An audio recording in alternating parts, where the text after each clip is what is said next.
we're back with Ask John. So, what is your opinion on the current job market? In a nutshell, and then I'll break down the nutshell.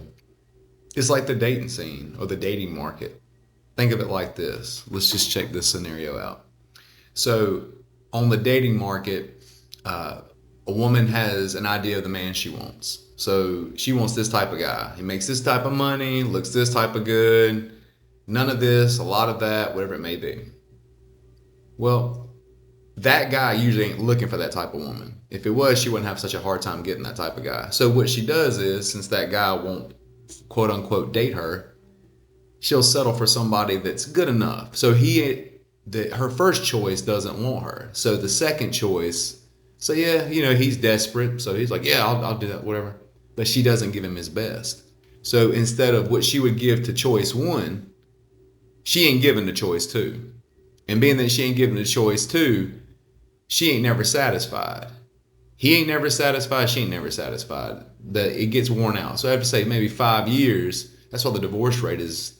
People get divorced every 5 years or so. The divorce rate's like 50%. Women initiate over 80 to 90% of the divorces if they're college educated. Let's go to the employment market. So the woman is like the employer. She wants they want this candidate.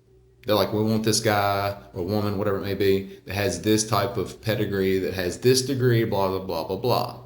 Okay, that guy or that woman, for the most part, ain't applying for that job. They wouldn't have such a hard time getting him. So what they do is they'll settle for somebody that's good enough, but then they'll treat them like crap, not keep them there, give them while they're there till they won't want to stay there.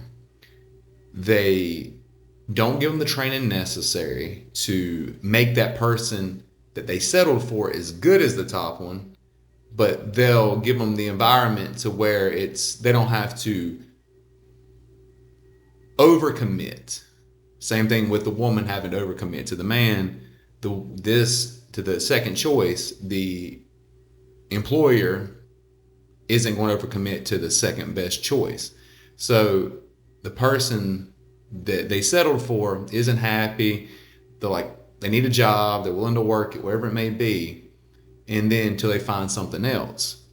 Well, the employer isn't putting in the effort to create a relationship with the employee, and that's why the turnover rate is so high in most jobs nowadays. You look at every job for the most part, unless you own your own business or you're an athlete or something like that, the job market is trash. Tell me I'm wrong.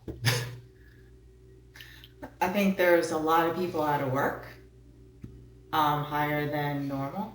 And with that, the companies have more of a selection. So they can basically take a job that should be so much money and then cut it. So the person that's qualified for it isn't, well, unless they've been out of work, right? They're going to accept the pay cut, but most people, if they know their value, they're not going to take that. So you're going to, they'll just have someone else who's just good enough, who maybe stays, doesn't stay, but then you just have a lot of turn.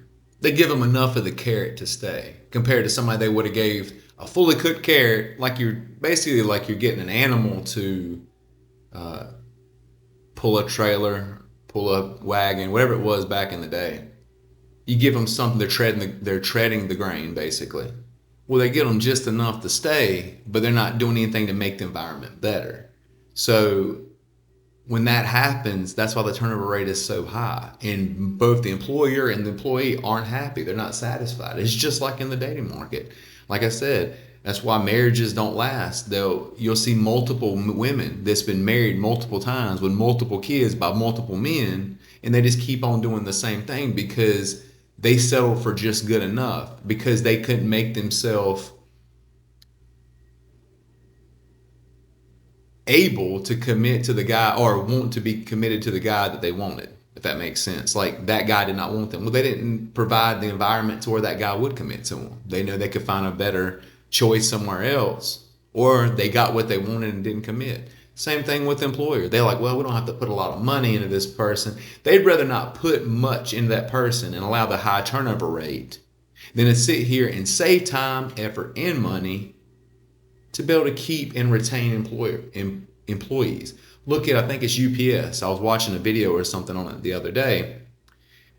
This isn't verbatim, but they're giving out cash settlements to drivers. I don't know if it's all employees, might have been all employees, however many thousand or whatever it may be, to get them to leave early instead of them waiting till they get their retirement. And they're unionized. So it's like, if places like that don't care about their employees, or they're just so strapped up to not provide the benefit of staying, then people wonder why people aren't happy at work, or they don't have the environment to grow, wherever it may be. It don't matter what you do for the most part. I'd say 90% of jobs are like this.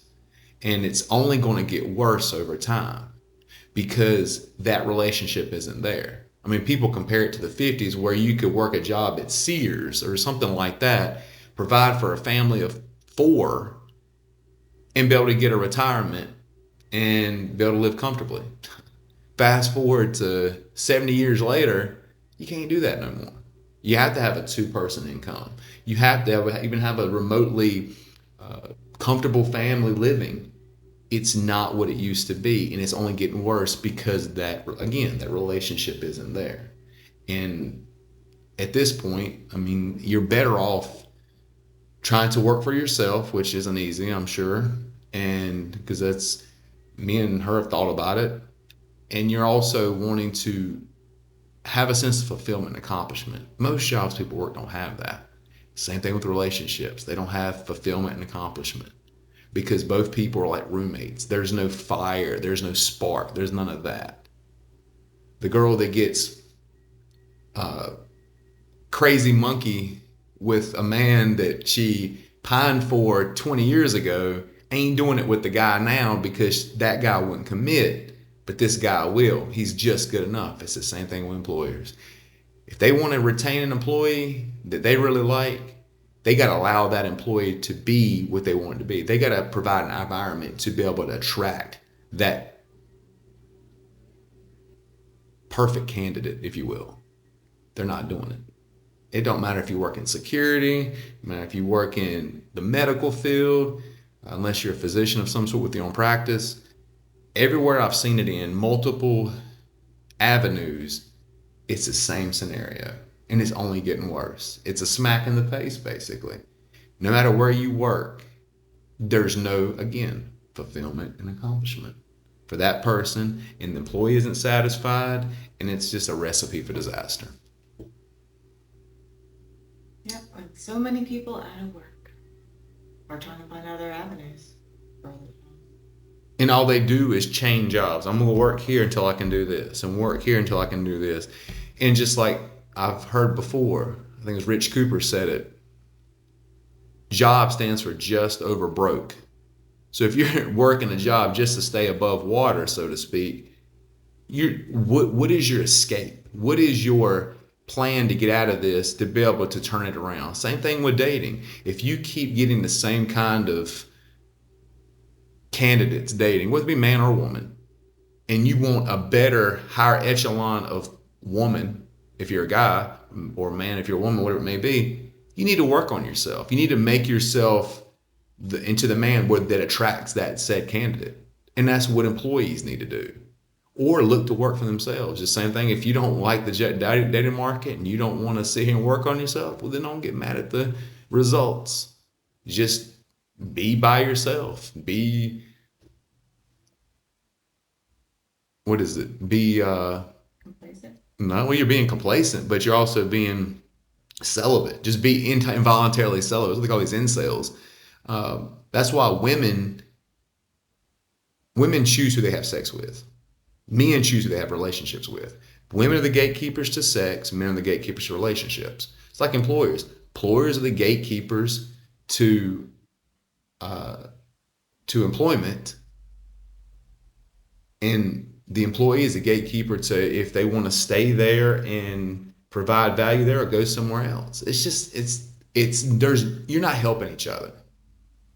And it's a recipe for disaster. And it affects other areas too, I'm sure. But being that the dating market and the job market are so similar, almost to a T in some ways, I just don't see how, unless both sides, that's where unions were there. I think even unions can be a problem because they usually benefit one over the other. It needs to be a third party. I think unions, if you're going to have a union, it needs to be like a judge among a plaintiff and a defendant. It needs to be a third party that has no bias towards either side, and both sides pay into that said union or whatever it may be, so there is no looking over one over the other. It's basically like mitigation, if you will.